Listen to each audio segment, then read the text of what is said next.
Hi, everybody. This is Ben Charles, and welcome to your episode 220 of the At Percussion podcast. Today's date is February 23rd, and this episode will be released on Thursday, March 12th. With me, as always, are Ksenia Kamlyanovich. Hello. Hi, Ben. Hey there. How is it going, Ksenia? Good. Good job pronouncing my full name. Thanks. And as well, we have Casey Cangelosi, as always. Nice job pronouncing my name, Ben. Yeah, all over it tonight. Yeah, and then Carly Vina is unfortunately out tonight. She has a concert with Placido Domingo, so have a good one, Carly. We miss you here. Our guest today is Paul Schaefer of the Dave. Bad joke. He does look sort of like Paul Schaefer. Anyway, so our guest today is John Wittmann. John Wittmann is the Senior Director of Education and Artist Relations for the Yamaha Corporation of America. John's responsible for organizing the support for over 700 woodwind, brass, string, and percussion artists, as well as running educational programs such as the Yamaha Young Performing Artist Competition. So welcome to the podcast, John Wittmann. Hello, everybody. Thanks for having me. This is fun. Thanks so much for joining us. Well, I had a little quick topic to get us fired off talking here. A few weeks ago, I guess it was maybe even about a month ago at this point, I put together a nice little tribute to Emil Richards, who was one of my famous percussionists and sadly passed away in December. And we had Emil on the podcast a while back, as well as many of Emil's friends. And I got in touch with a few of them and asked them to send memories of Emil, and they did. And Anders Estrand said, you have to get John Wittmann on. You have to talk to John about Emil. So I wanted to start with that. John, could you tell us about what your experience was like working with this legend in the percussion field? It was a riot, when you love someone, and they do pass, it just kind of comes and goes in waves, your emotions pertaining to that person. And I think that two things pop up in mind. When I first met Emil, of course, I was a fan of his forever. But I was standing at the percussion booth at PASIC years ago, and I see Emil walk in. And I, of course, the little percussionist, drummer, fanboy in me, sees Emil and just says, "Oh my God, that's Emil Richards." And so Emil and Celeste just walks right over to me, and Emil looks at me and he says, "Hey, you John Wittmann?" And I go, "Yes. Who are you?" As if I don't know. He goes, "Emilio Radocchio." And I go, "Never heard of you." And he goes, "Emil Richards." And I go, okay. He goes, "I play vibes." And I go, "Really? Are you any good?" This was like the very, very, very first conversation we've ever had, And Celeste is just standing there and she's just dying laughing, And he goes, "Yeah, I've been on some recordings. I do okay. So that struck up a conversation and a lifetime relationship that, started off funny and quirky and never, ever got anything other than wonderful and fulfilling. So many wonderful memories of Emil. One time I remember he did call me. It was Thanksgiving years ago, and he said, "I'll save the Emil accent for your listeners so I don't drive them crazy." But he just said, "Hey, I need a marimba at Prince Albert Hall in London, in 2 days or something like that." And I said, "Emil, you're killing me. I need more time, And he said, "It's for the concert for George Harrison, who had just passed, and it was Paul McCartney and Sting and, all these amazing, amazing artists." And Emil was, playing percussion on it. So I talked to my wonderful colleagues in England, and they pulled it off, and he had the marimba there, and everything went well. Emil knew that I was a real, real big fan of the Beatles, and always have been, always will be. And at the end of the show, Ringo walked over to Emil and said, "Can I have your autograph on this cymbal?" Which blows my mind anyway, Cool. And Emil said, "Nope, not unless you sign a head for my friend John." Oh, so, wow. Yeah. So, it was just so mind blowing, so touching. Ringo did got the head taken off the drum. It's a 12-inch mounted tom.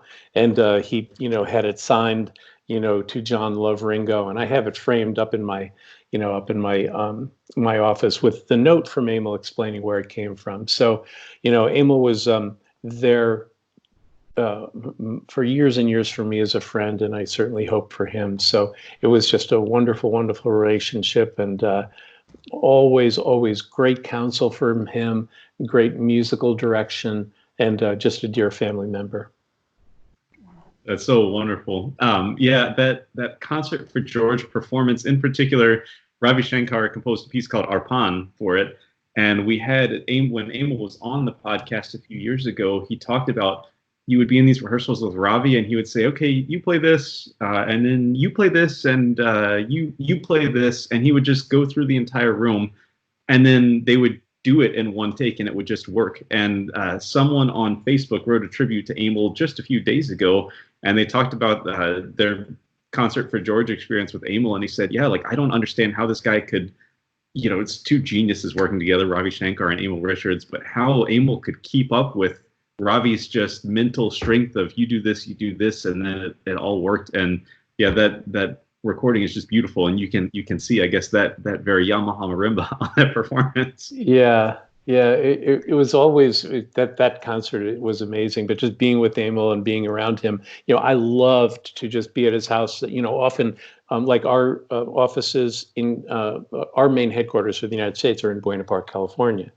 So he lived up in Toluca Lake, and whenever I could, I would, like go to work, but then if I could stay over an extra night or I'd build on a night, I would just go up there and sit and, and eat and talk and sit by the pool and just, he would just be so forthcoming with everything. But as with the greatest musicians on earth, I learned that what's most important to them is family and love and supporting other people. It wasn't about him ever being in any way, shape, or form pretentious.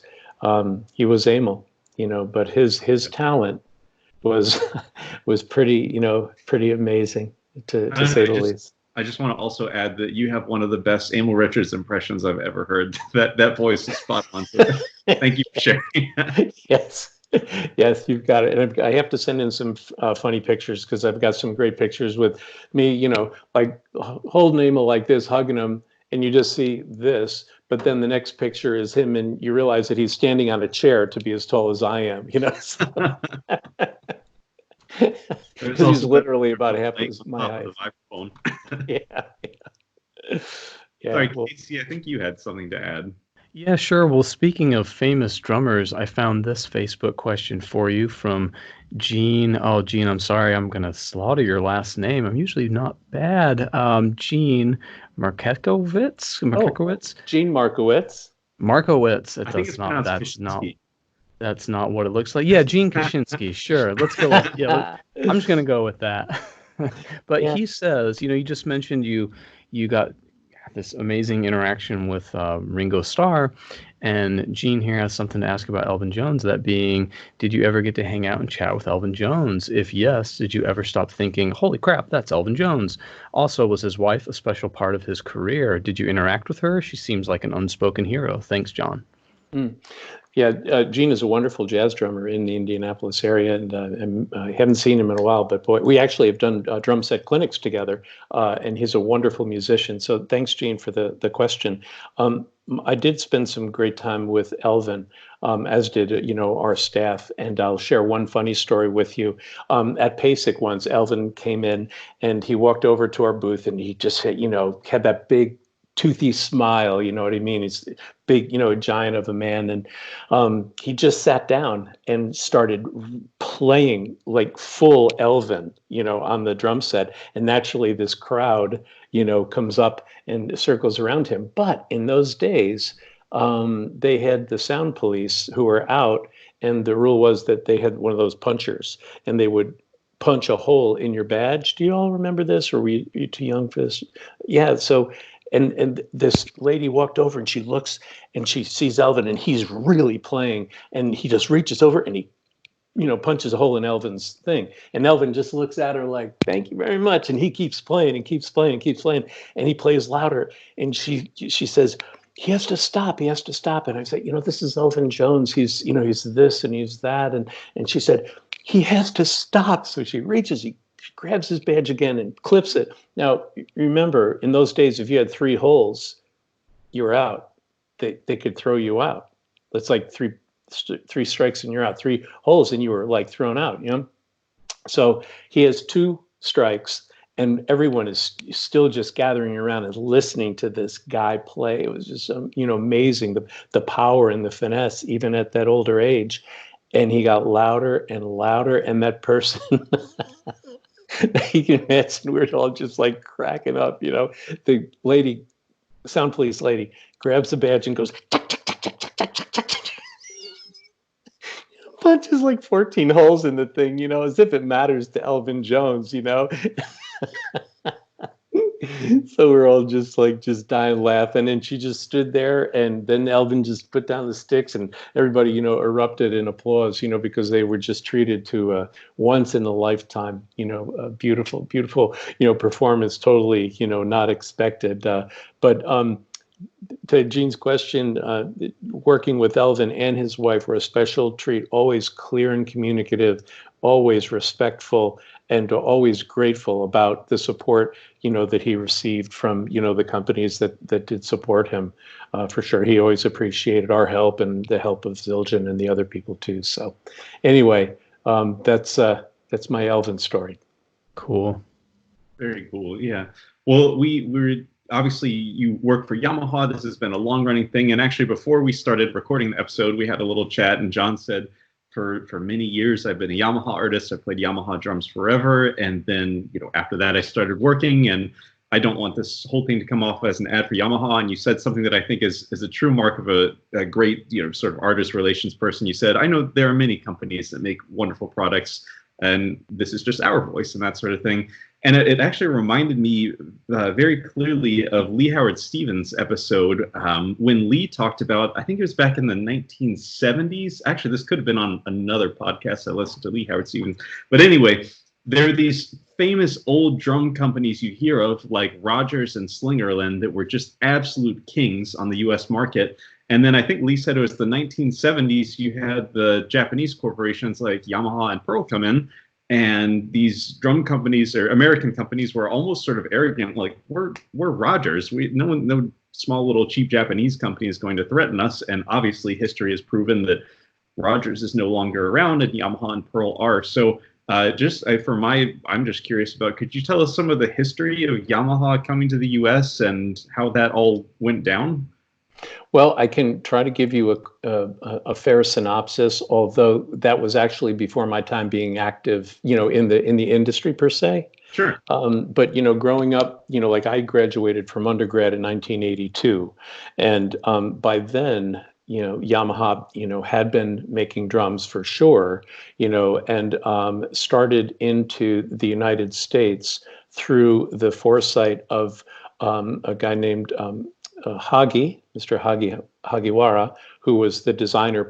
You probably may have, heard his name before. He was the one who designed, the recording custom drums and the boom cymbal stand and many of the aspects of drums that were adopted even by, by other companies.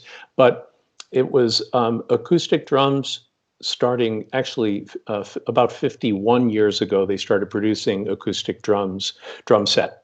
But marching percussion really came into the United States and was introduced to a very, very competitive market, right? Like you said, Slingerland and Ludwig were king, in the marching world. And Yamaha started these educational events called the Sounds of Summer program, and that still exists, to this day.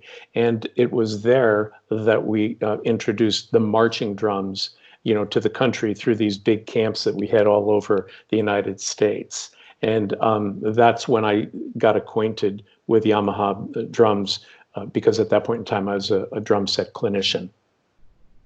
So we always had our eye on, the quality of, the other drum companies. You can name any drum company, like Pearl and Tama and Ludwig. All these people make great drums, and we came in and we knew that we had to make a product that was superior and that had the best attributes on the lowest level, the student lines, that could be, that's part of our philosophy is vertical integration.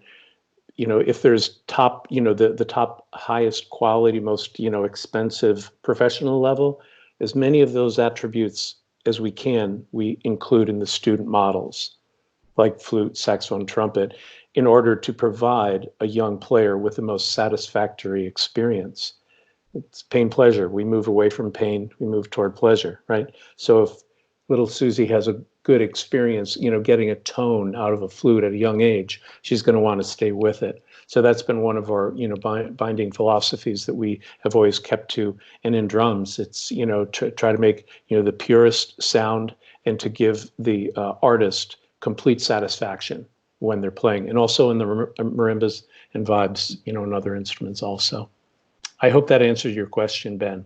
Yeah. Actually, what you're saying reminds me a lot of like car manufacturers with, like the reason they're doing like Formula One races is to try and develop technologies that will sort of trickle down into their, consumer-friendly cars. So makes sense. Yeah. What's that show you watch, Ben? You learned that somewhere. Top Gear and the Grand Tour. That's it. Yeah, okay. I knew there was something. Yeah. Cooking and Top Gear. Okay. Yeah. It's a great show. Sorry, Ksenia, I think you were up next. It's fine. Steamrolling all the time. John, so we are aware of two or 3 points in your career. One is that you have a degree in music, or you have 2 degrees in music education. And then we know about your artist relation influence and the many balls that you have in the air all the time. Would you please be so kind to tell us what was the evolution of your career? Can you tell us how you got from point A, where you were a performer and an educator, to getting involved in this? Sure.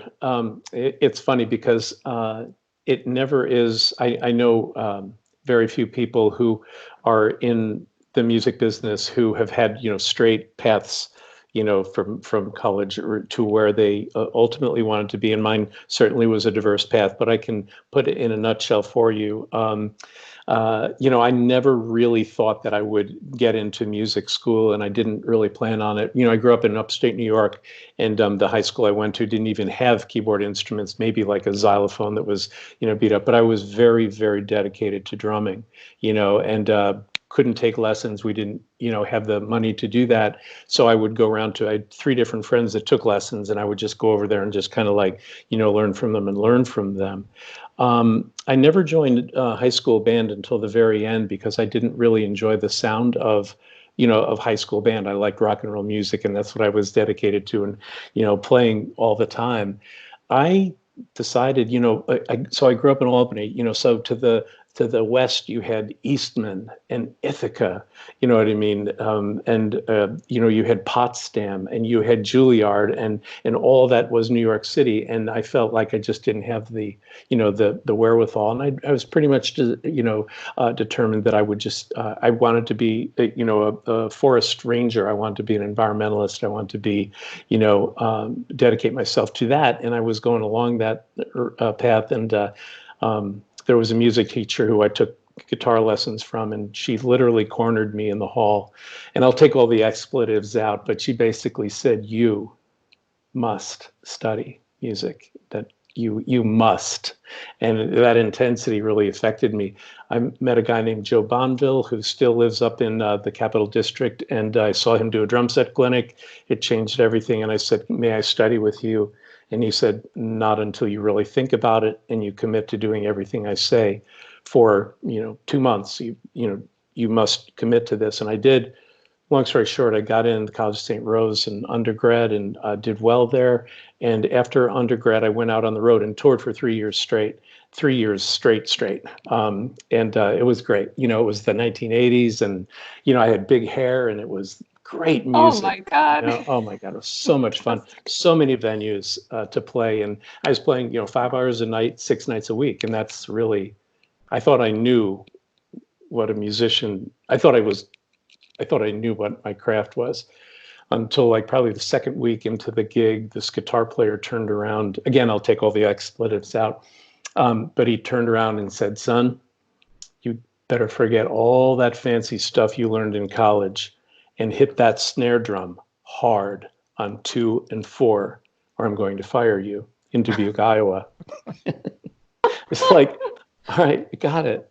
I literally turned my stick around and just like, that was just like, okay, I'm going to hit this drum as hard as I can on 2 and 4. Maybe I'll stay alive, So that was the case for 3 years. Then went back and got my degree in music education and conducting while I was a band director in upstate New York. I was a band director for like 7 or 8 years there. And then loved that, had a great time, did some great, teaching there and studying there and playing there. Then went out on the road again. And that led me to a point in life when I was like, okay, I need to recreate myself. The band that I was in was a fantastic band and we did really, really well, but it was time to realize that I had to stop that. That kind of also stopped itself. But long story short, there I was, 2 degrees in music, in debt because of college and everything like that, and had to just, okay, this is the time when I do 8 hours a day, 10 hours a day, and really, really get the craft up where I could be a fantastic, drum set educator, and an inspirational teacher. And then that led me to, working with Yamaha and other companies and being a drum set clinician.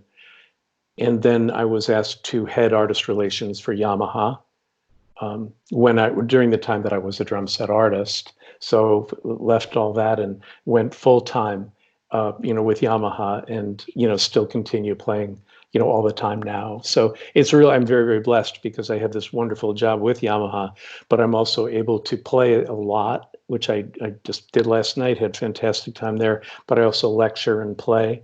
So if I look back, it seems clear that things were put in my path. I don't think I would be successful at artist relations if I wasn't an artist at one time. If I wasn't a teacher at one time, and if I didn't know what was starving like was on the road, or like all these things. So I'm very blessed that it was molded in this way, and that I'm still able to play as much as I can. So. Wow. Mm-hmm. Just a follow-up question. That's a really fascinating story, by the way. That's a lot of really interesting pieces of puzzle that are being put together.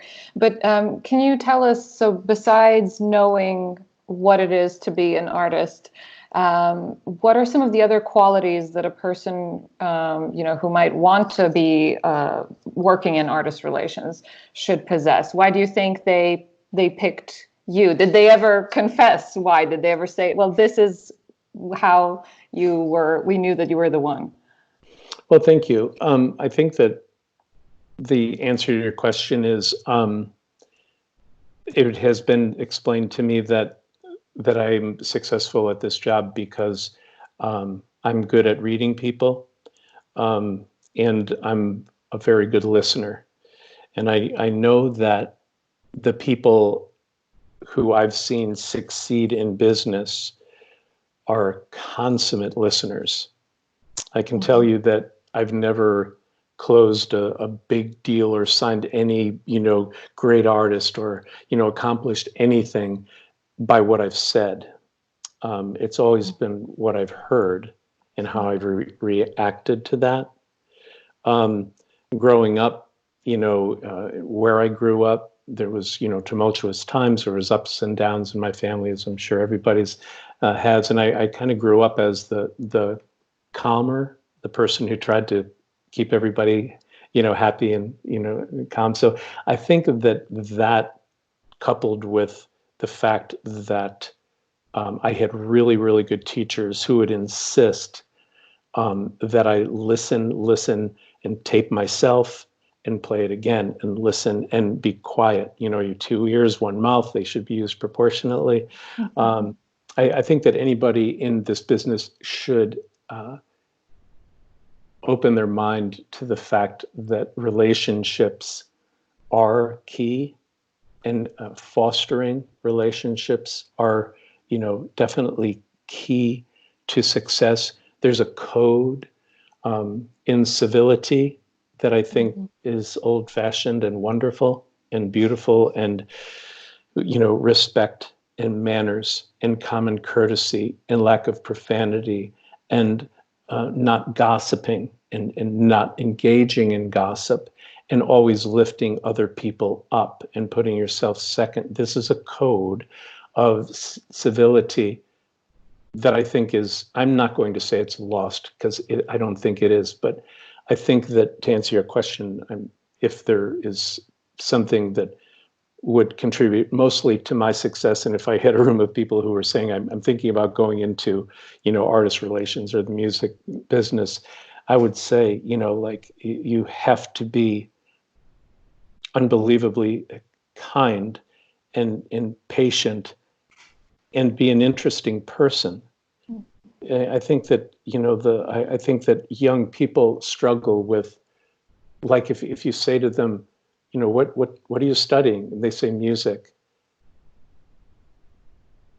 Tell me more. You know what I mean? Like, open up, and tell me what is music to you, and what do you play, and why do you play it? You know what I mean? We have wonderful technicians out there who aren't interesting to speak with. And we interview a lot of young people, for job interviews, for like interns, and like, I'm in on a lot of interviews, from people all over the ladder, in Yamaha and in other things that I like, advocacy things I do. And I just want to encourage any of your listeners to open up, and you don't have to speak necessarily about yourself, but engage. It just, like, meet me somewhere and take me somewhere from A to B, and I'll go with you.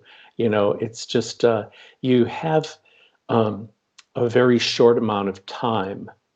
This sounds really wrong, so please take it the right way. In an interview, you have a really short amount of time to impress me. It's usually within the first, and I'm not kidding, 60 seconds, when I always lay out a simple, how's it going? And that's like getting a softball and just, like, lobbing it over the plate. What I'm saying is, talk to me, and I listen so closely to that reaction, to that super fluffy, how's it going? Like, how's your day? And this is like in the first meeting after I shake their hand. And man, I'll tell you, it's like, if they take that, even if they've had the worst day ever in their life, I'm not saying you should lie. Well, maybe you should just tell the truth in advance a little bit, like, just, tell me that you had a fantastic trip down to the interview, that it's a beautiful day. I mean, like, just lighten up the room. If you've got a short amount of time, because if you're going to be representing me or my company or something that I believe in, you better take your time to light it up, if that makes sense. Yeah. That makes sense. Definitely. Yeah, and You're welcome. What you said just reminds me, we had George Barrett from Innovative Percussion on the podcast a long time ago. Yeah.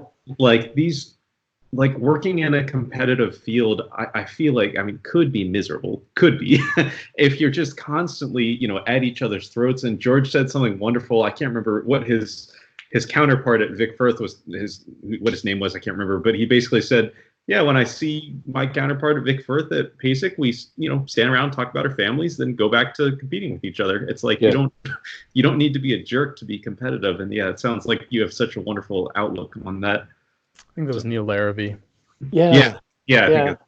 And that is so true. I can echo that. It is, like, fiercely competitive in our world. Pardon me, our biggest competitor, probably in the realm of most of the stuff that I do, would be Conselmer, right?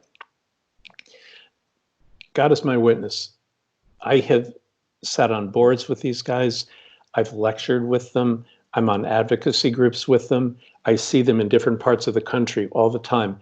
And we're always like, we're like fierce competitors. But when we see each other, it's like, hug, how's your wife? What's happening? I know your kids were sick. Where are they? And it's like, we really care about each other a lot. And then we go on with life. But I will tell you that if one of our competitors does something that's really brilliant, we notice it. We may go, like this inside, but rising tides raises all ships. It's like, life is so short. We're not the clarinet police. We're not the trumpet police. We're not the marimba police. Like, if Conselmer does something brilliant, I will high five, my colleague and say, like you nailed it. Brilliant move. You know what I mean? Because I know that music students will be affected by that. And the more music makers we have, the more, the more we will all succeed.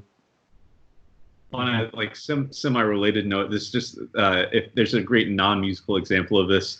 There was an interview toward the end of his life that I think it's Walt Mossberg, and I can't remember the other person's name, but they interviewed Steve Jobs and Bill Gates on stage at the same time. And it's interesting because, I mean, they had a very long, complicated, relationship between them personally and their two companies. But basically, it ends up with both of them like lobbing compliments at each other, and that's not something that Steve Jobs, especially, was known for doing. So, yeah, I can totally see the parallel there. It's true. Casey, I think you had something. Yeah, sure. So again, from Facebook, from Tommy Michael, he says, "Still to this day, I remember hearing one of the best drum solos ever. As you finished and had the respect of about 150 troubled teen boys, you humbly captured the moment and gave one of the best testimonies I've ever heard.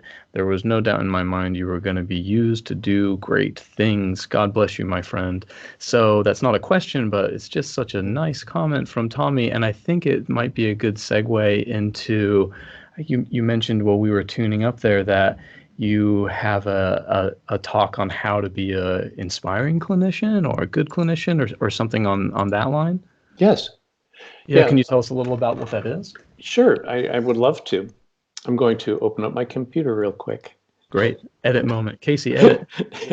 It's funny in my job. It's one of the greatest things about my job is not only, being able to hear so many great musicians and stuff play, in the classical realm and the jazz realm and the rock realm and everything. I mean, it's just sometimes we do look at each other and say, boy, this doesn't suck. Like this is not a bad job. I will tell you, to be very, very candid and transparent, when it comes to clinicians, I'm very, very critical. Now, I will find the good and I will amplify the good if the clinician says to me, "So how do you think that went?" Or, do you have any thoughts? Depending on the environment, I will never just say, like I won't get critical, like with them right there. I wait for the moment. I'll always say, "I think you did a fantastic job," or something like that. "Can we talk later? Would you like to talk on the phone? If you want to hear a few thoughts, I'll share them with you." And 99% of the time, the clinician calls me because I think they know me. And I kind of just dangled, "If you want, I'll give you," but it's not, I'm not going to candy coat it for you, So, yes, with seeing clinicians, I've seen a lot of great clinics. I know that a lot of great players don't make great clinicians, right? I know that there may be somebody who's not famous at all, who's a fantastic clinician, who will not be hired or desired as much from people because they're not famous. And there are other people that are much more famous that go in and just kind of do an okay job. I think that when it comes to giving clinics, a young clinician, an aspiring clinician, has really, really got to do a few things. They've got to be, number one, they've got to ask themselves, why am I giving clinics? I mean, you really dig deep, really, really take time and get alone and say, why am I doing this? Am I doing it because, let's just, is it money? Well, okay, that's a fair answer. No judgment on my part, but just be real. You're not going to get rich or buy a new home or anything like that doing clinics. And hot flash, the manufacturers do not wake up every day and say, we need to sign more clinicians. We need to, I just got $100,000 extra to, pay for all these, never happens. Every day businesses look to cut expenses and gain assets, right? So clinicians are something, and clinics, I should say, are something that's like really nebulous. Can you really quantify the net result of paying thousands of dollars every year, to different clinicians? Super hard to do, In Casey, you're amazing, wonderful, wonderful clinician. It is, is it something that your supporters can quantify your effect educationally? I'm sorry, go ahead.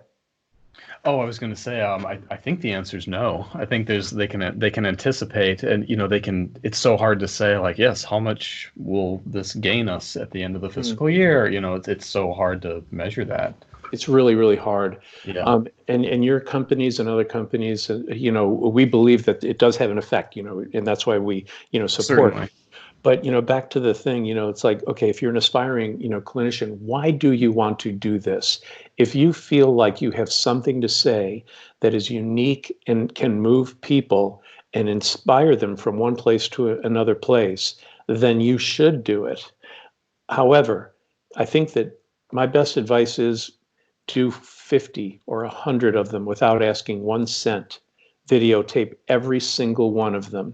Do them in middle schools, elementary schools, every school that will accept you. Don't call the teacher and say, I want to do a clinic. Say, can I come in and do a workshop? Can I work with your students? And videotape it and videotape it. And then you study it and you make it better. It's painful to watch those videos. I did this. And wow, that joke isn't funny. And that part is sloppy and that's not inspiring. You know what I mean? And then you refine and you refine, you refine. But I think that, you as a clinician have got to ask yourself, why am I doing this? And then you've got to ask yourself, what is my voice? What is my unique, what can I give the universe that no one else can give the universe? And then you've got to fine tune that, not just for academes at the graduate level, because a lot more people need you in middle schools and in high schools and in colleges. When I was a kid, my grandfather used to yell at me all the time when I'd be practicing drums. He'd say, sing, sing, sing while you play, sing while you play, sing while you play.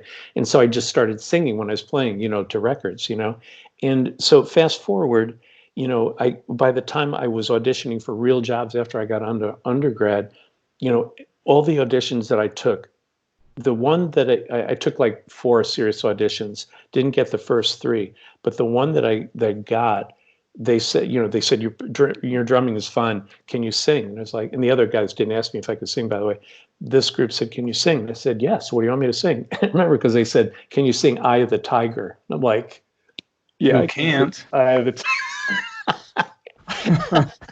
Final like countdown. Mandatory. Right. Let's hear it, John. Let's hear it. I just, it's the final countdown. Europe, yes. Anyway, but that was my voice. I could sing and play, right? So, and when I was doing my clinics, that's what one of the things I focused on, among other things. Fast forward, I got asked to do a mini clinic before Dave Weckl once, and I thought, and I get off the phone and he said, Johnny, can you do a little mini clinic for Dave Weckl? And I'm like, sure, that'd be great. And he's like, yeah, just play for about 15, 20 minutes and it'll be great. This state and this city. And I'm like, okay, fantastic. Click. And then I'm like, oh, dear God. Oh, dear God. What the hell can I possibly play? You know what I mean? Before Dave Weckl. Well, I talked about singing and drumming and that's what I did. And it worked. The drummers, artists, I think they've got to ask themselves why. They've got to determine that. Then they've got to get their voice and develop their voice. And they've got to be willing to do many, many ones without asking a cent and then develop it to be a great clinician before they start. Go ahead. I love everything you're saying, and I've told especially my graduate students and doctoral students, like, you got to develop a killer clinic. Like, word of mouth is so important, and people will really say, what was it like having so and so at your day of percussion, and what did they talk about, and what can they offer, and it's very, very common to have that. So I'm glad you mentioned you need to record yourself, and you do need to address this very seriously and really, really think about what you have to say. And I had one of my students, he gave a clinic in front of the studio, and I said, hey, afterwards I said, I think that went really good. And I just made a couple notes, and a reason you might want to go back and watch the tape, because I had him record himself, say, do you know how many times you said like gathered your thoughts with and it's like, oh yeah, I don't know, maybe 20 times. And I counted, I just made little tick marks, because and it was like, I forget, but it was far, far, far higher. So it's just far, far, far above and beyond higher. But Yeah. what do you think people? I don't know. I get, you've been around a lot and you've seen a lot of clinics. If you are a young person listening, trying to envision a clinic and say like, crap, what can I say that hasn't already been said?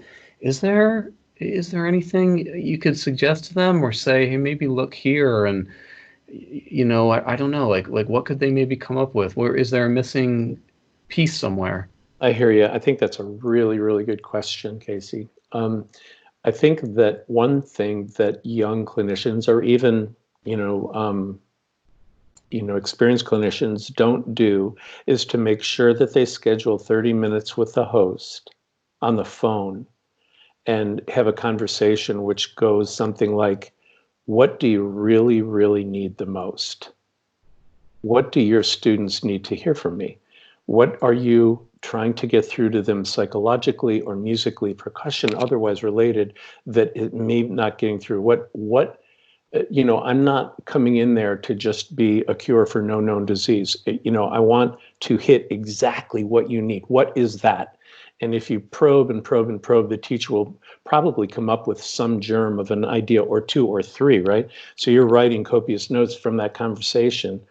Then, you build some of the material that you have and the content that you want to, present around what is needed by the teacher.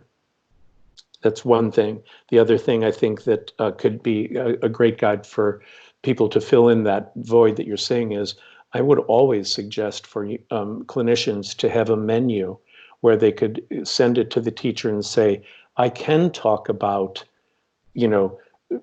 solidifying your rhythm section, or just working with your, how to be more interpretive of setting up figures with your brass players.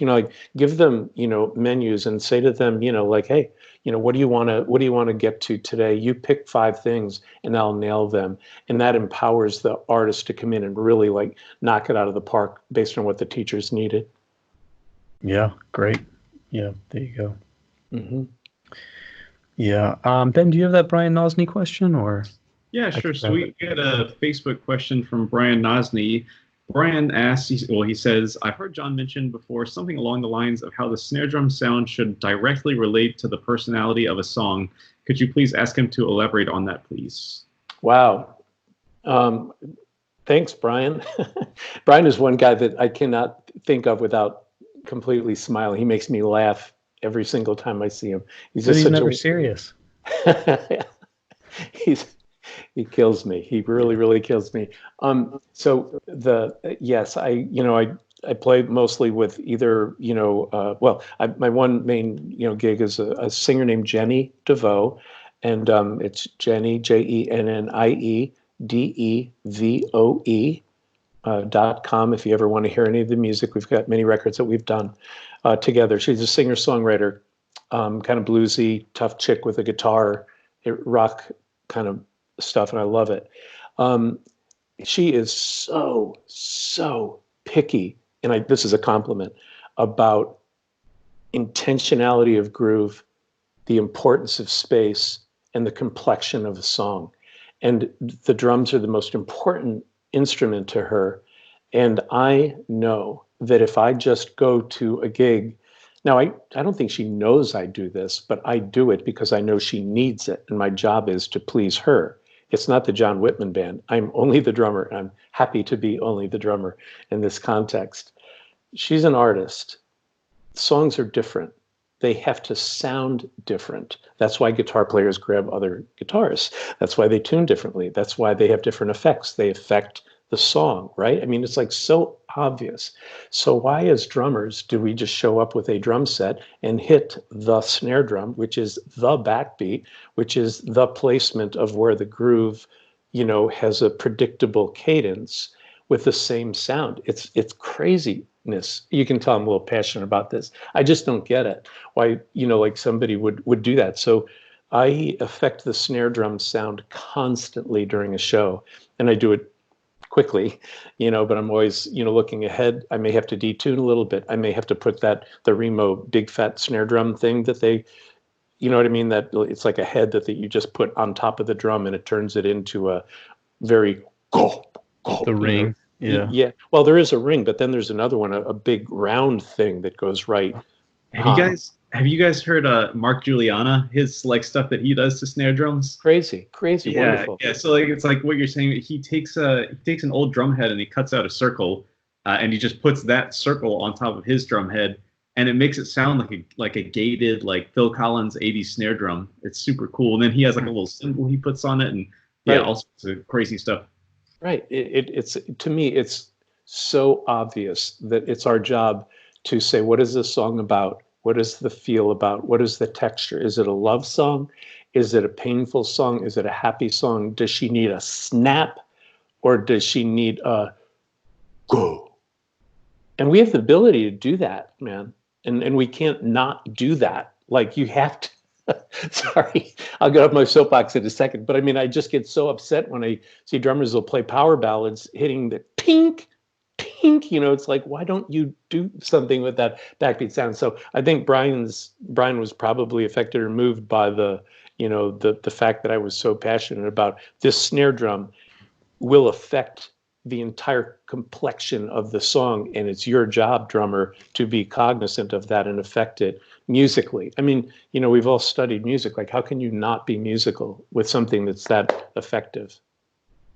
It's I had this conversation with Brian, I think, on this podcast, because he's one of our what do we call our other co-hosts, Ben? What do we call these people? Substitutes. Ringers. Yeah, thank you. I couldn't think of it. But Brian's a regular, and he's a great ringer. But and we were talking about this YouTube video where someone replaced the snare drum sound from I think it's Metallica album And Justice for All with Metallica Master of Puppets, and they took one snare drum and replaced the sound for the whole song. And it really, if you know those songs, it really really changes the character.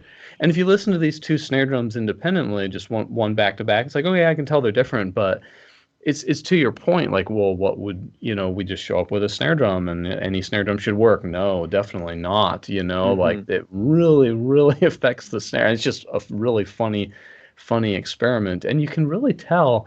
I can think of an old album by the band The Sounds, and they have you can tell they've taken tracks from this recording session, where the drums and the sound engineer was this person and was a different studio, and the bass sound was this or whatever, and the drum sound was that. And then they have these three sounds from a different studio. One sounds like way grainy, and the other one sounds way produced. And there is something really strange about listening to those first two songs and those other four songs. And so it's just so true. I mean, I love that conversation. I mean, the character of the drums has to be a certain way to like help identify the album. Right, absolutely. It's also interesting if you look at how someone releases the stick, or if they do or do not. Like, some people like really do play into the head and almost like keep it there, and then other people like snap it right off. Well, you know what? That makes a difference in the sound.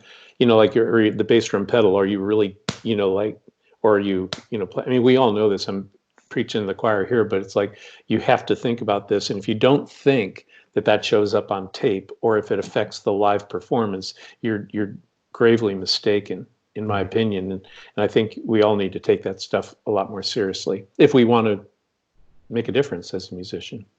Yeah, and several people on the show, and I'm sure we've all heard on and off the show, the most important part of the recording chain is the start of it. Do your instruments sound good? If your instrument sounds good, then you can have a crummier mic and you can have a crummier sound interface, etc. But you need to, the very beginning sound. The sound source.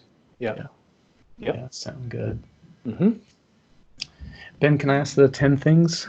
Yeah, sure. Go ahead. I wish I knew. So a few episodes ago, we had a friend, John Kilkenny, on the show, and we somehow told him we were about to get you or talking to you, and hey, we're going to get John Wittmann. He said you have to ask him to talk about his 10 things I wish I knew topic or lecture or talk. So can you tell us what that is? Sure. I started the idea of this talk a long time ago, probably like maybe 15 years ago, and it had its impetus when I was a teenager, because my brother and I read this book, and one of the questions that the author wrote at the very, very end was, well, the author said, when it's all done, and when we pass from this life and we're faced with our Creator, the Creator is going, and it was like a non-denominational type of, philosophical question. The Creator will look at you and say, well, what have you learned? And that really like shook me to the core. It's like, well, John, you've been living for a while now, and you better be able to like really answer that question. You know what I mean? So start paying attention, son, So that started this thing that I do, every year. I journal a lot. It's not profound or anything like that, but I just write things down, little snippets that I like, that I learned, and I just shoot it in a journal. And at the end of the year, I will look at it and review and say, well, okay, it's been a year. What have you learned? And then I look at that and I think about the different books I've read and stuff, and I write to the authors who I've read, and I thank them for writing. And, that's fun to do because sometimes they write back. But the point is that I had to get down to paying attention to what I've learned, right? And so I started this list of 10 things that I wish I knew back when I was an undergrad. And it changes all the time. And on New Year's Day, I do look at it hard again and say, do I really believe that? Do I really believe this? Do I really believe that? So I do give it, I've been very, very blessed to, give it a great music schools all over and non-music schools, also. But I think that the 10 things relate to music because I'm a musician, but they're really more to do with life itself and about communicating and what I think is necessary for being, a successful human being on Earth. And it always changes, and I always have fun with it. And I'll continue doing it as long as I can. So, hey, I do have a little sound for you all today. I haven't done a What's the Sound in a really long time, but I was inspired by a question Carly had a few episodes ago. You may or may not remember. So I'm going to mute my camera here and yeah, tell me what you're hearing. I think you all will be able to guess this pretty easily. But anyway, it's a fun one.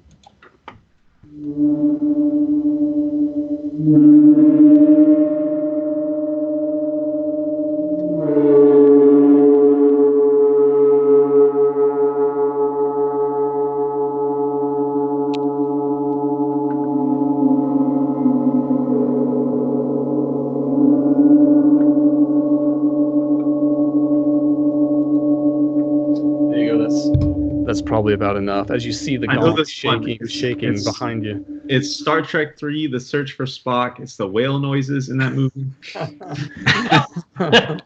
It might be. It might be exactly that. Well, and a couple of things came up. So I happen to have one of these superball mallets in my hand as we were starting the episode with Joshua Roberts. And Ben said, oh, Casey's just playing with the superball. And Carly asked, has it always been called superball? Like, is that where the name comes from? And like, we didn't really know. I think I said something about, I think that was the original name the company invented for it. And it turns out that does happen to be true. So just a few fun facts about this this little thing called the superball. So, and if you don't know, this is also commonly known as a bouncy ball. And the superball name was the original name for the toy. So it's invented by someone in 1964, a chemist named Norman Stingley, and he calls this material right here, this little squishy, rubbery, synthetic, synthetic rubber material, Zectron, and that's just the name he gave for it. And it's a synthetic rubber that is what's called vulcanized at 329 degrees Fahrenheit and formed under 3,500 PSI, so pounds per square inch. So it's really, really condensed material, and when dropped, a superball will return to 92% of its dropped height. So if I just drop it right here, it'll return to almost the place it was dropped from. So yeah, like a basketball doesn't even come close, a volleyball doesn't even come close, a golf ball comes a little closer if it's on a really hard surface. But yeah, that's, I mean, imagine discovering that and be like, whoa, holy crap, this is like a super ball, so they called it super ball. So yes, it'll come back, but also an average adult can throw a super ball into the ground and it can go over a 3-story building. So that's just average adult. You do not need super strength to do that. And fun fact, the NFL decided to call its championship game that we know as the Super Bowl because supposedly the executives at the NFL were discussing what to rename the championship game because it used to be called the AFL, stands for American Football League, the AFL NFL World Championship game, and supposedly one of the executives blurted out Super Bowl because the toy, the Super Ball, was so popular. So anyway, answer to Carly's question, yeah, it was originally called the Super Ball, and that is the name of the toy. Is also called Bouncy Balls, which is a name that other companies have given that is a competitive toy. And it's not made of the exact same things, Bouncy Balls. It's slightly different, but same effect. And these things I have here in my hand, which you can't see if you're listening, but it's basically a Super Ball or Bouncy Ball with a little stick through it. This is something Ben said. He thought that maybe Emil Richards had something to do with this invention, and it is something. Yeah, I was going to ask. I know Emil at least very much helped popularize it, and there's actually an Emil Richards Super Ball mallet by Mike Walter. But sorry, and that sounds like you're probably good. Yep, you're exactly right, and that's what I'm holding right here. I'm holding I think I got the small size and definitely the big size. I think I got the smallest one and the biggest one, and they come in a little set of 3. I think they're excellent. I've tried to make these myself, and they work for a while. I jam a stick into a bouncy ball, and I get a good effect out of it for a while, and then eventually the ball crumbles. Like it crumbles and little pieces chip off. But I've had these for a really long time, and they really work great. So those of you who are not hip to this or seen this before, what's happening is the bouncy ball is rubbing against a surface, and it's just creating friction. It's bouncing very, very, very quickly. And actually, you can do it with your finger. I'm doing it with my finger on my desk here. I don't know if you could hear that. That's my finger. I can do it here on my, I'll try it on my desk. I think you guys heard that. Here's the Super Ball on my desk. Here it is on my drawer. And here it is on the gong. And by the way, the sizes do matter. You can get very different overtones with the smaller Super Ball than the big one. Let me just do a little comparison for you real quick. Here's the big Super Ball on this Tam Tam.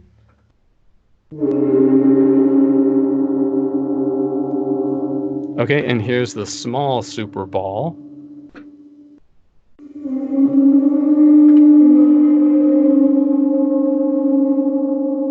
And also, they don't all work equally. Some balls are really, really great for certain surfaces, others not so much. This little one I have in my hand is much more picky than the big one. I've been trying things in my office here before we started just to decide what to play on, and ended up going with the gong because that's such a common sound effect. So, yeah, anything else there? Let me show you this little... Casey, yeah. We mentioned Emil Richards. Do we know, is he the one that actually came up with it, or did he just popularize it, or was it a thing before he ever touched it, or do we know? I don't know. John might know. John, do you know? I don't know if Emil was responsible for that. I don't know how that occurred, but I have to tell you that I have a scar on the I'm not kidding you, bottom of my tongue, because I had a Super Ball, and I was standing on the corner of 111th and 8th Avenue with Mark Kane and David Garrity when I was about 10, and I went and shot it down as hard as I could on the ground, and it went like this hit me so hard, and my tongue apparently was sticking out. And the next thing I knew, I was laying flat on the ground with blood coming out of my mouth, because that thing was like getting hit by a sledgehammer. It hit so hard. Those things are amazing. They are. I mean, yeah. So my buddy and I would play racquetball in college, and we'd bring a bouncy ball. And just, I mean, you try to just play as long as you could, but you hit it that hard, it goes everywhere, it hits you, you're blind. Terrible idea. I'm sure the rec center people loved you guys, Casey. Yeah. You couldn't even see it. I mean, you hit it and just good luck returning it. It just like a bullet. Yeah. Yeah, like a bullet. I was going to say, just my superball mallet experience. I've both bought them. I don't have the Emil ones. I got some Meinl ones that are hit or miss. Some of them work great, and depending on the size of the ball and the surface you're trying to do. But I've also made them, and it's really difficult to do. But I've actually gotten like the rubber ball, and you cut it in half. Have you ever done this? I've seen those ones. Those ones work really good, I think. Like a half moon shape. And then instead of like a stick, you can actually just like unbend a paper clip and make like a little U out of a paper clip and stick it in. And for some reason, like I think it allows you to put more pressure on, which I've had pretty good luck with. But yeah, after a while, they just sort of crumble.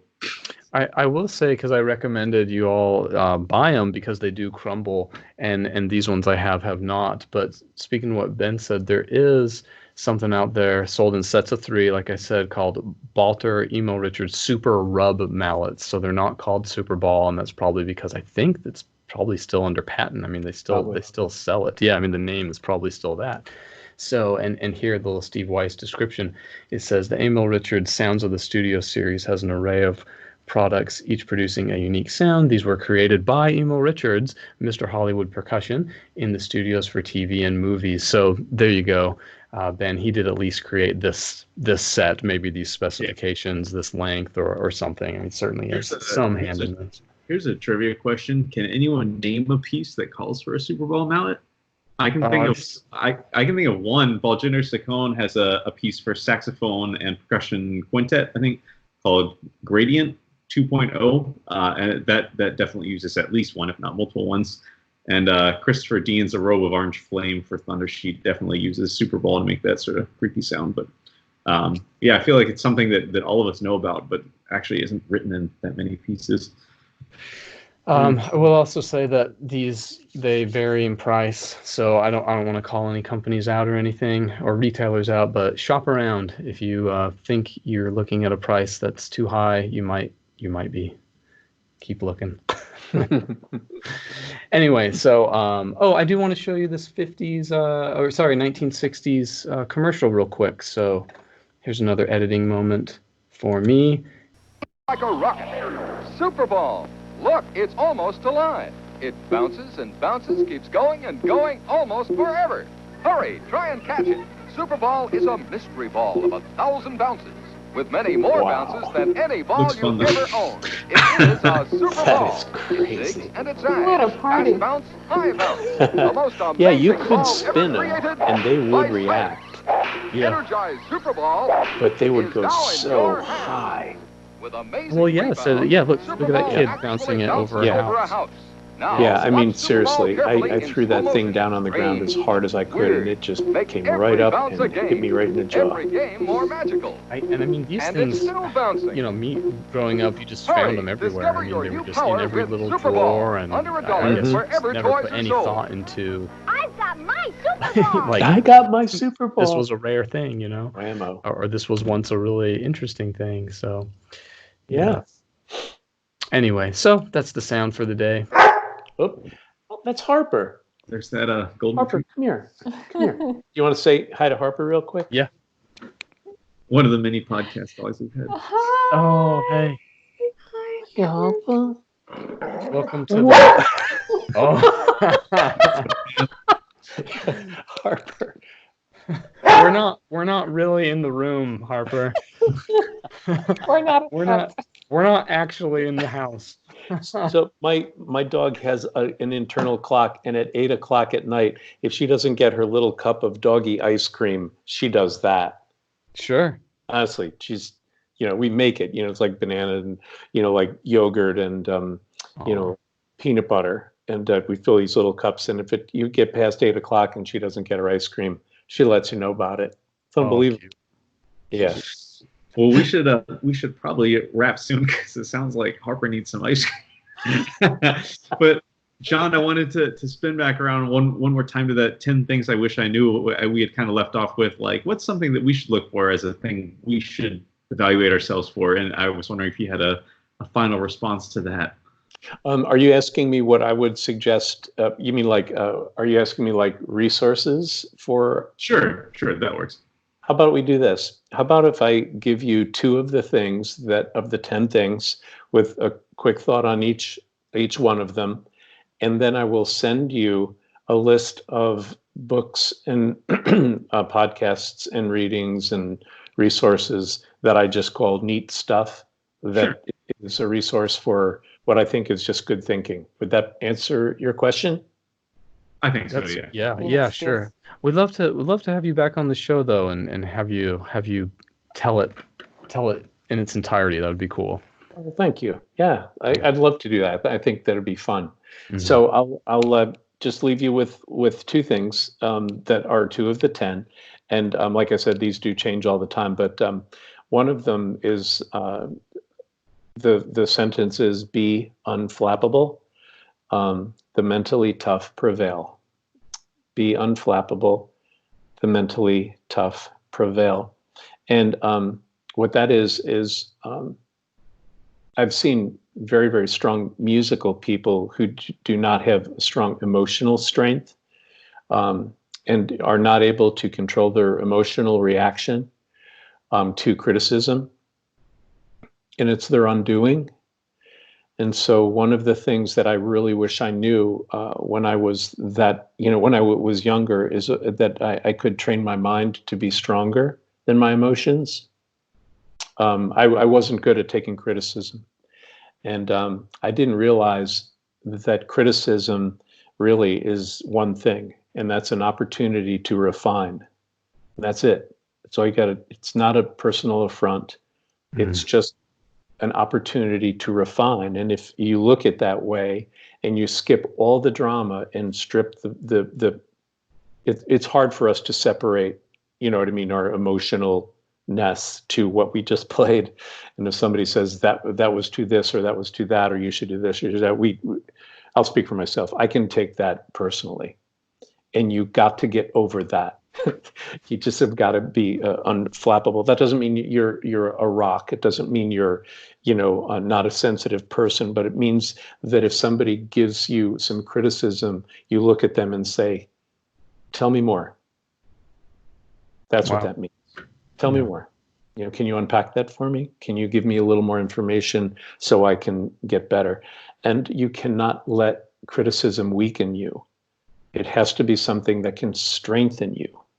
And if you can just change your filter, change your lens, and look at incoming information as your opportunity to get better and take your emotions out of it, you'll prevail. That is my belief anyway. It's arguable, but Fred Astaire was told when he finally got to his screen test for a big, entree into the movies, he was told, you're not a good actor, you're going bald, and you're just an okay dancer. Mm. So think about that. What about if he just said, damn, you're right, I quit? You know that Oprah was told, you're overweight, you're not pretty, and you don't belong on television. You know how that ended.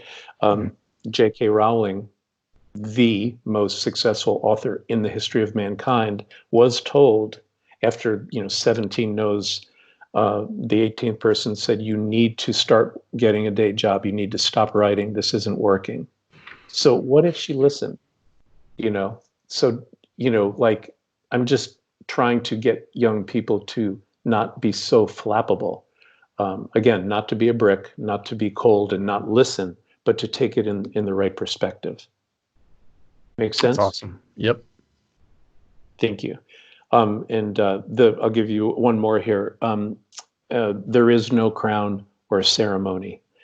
There is no crown or ceremony. And what that is I always thought, or I'd hoped that one day when I became good enough, there would be this parting of the clouds and a crown and this coronation and, trumpets and people going, you are an artist.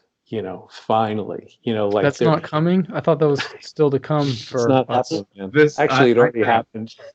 for you. That exact thing. When I was in my undergrad at UNT, I'm from Virginia, and so I would have to fly to school. And when I was 18, it was basically the first time I'd ever flown. And they came on the intercom and they said, if you'd like to upgrade to a first class flight, please come up to the counter. And when I was 18, I was like, my last flight from college, I'm going to do that. And then by the time that rolled around, I was like, well, I'm going to grad school. So by the time when I get my master's degree, and then I was getting a DMA after that. So I was like, you know what? The last time, like when I fly home, and it's like I've never taken.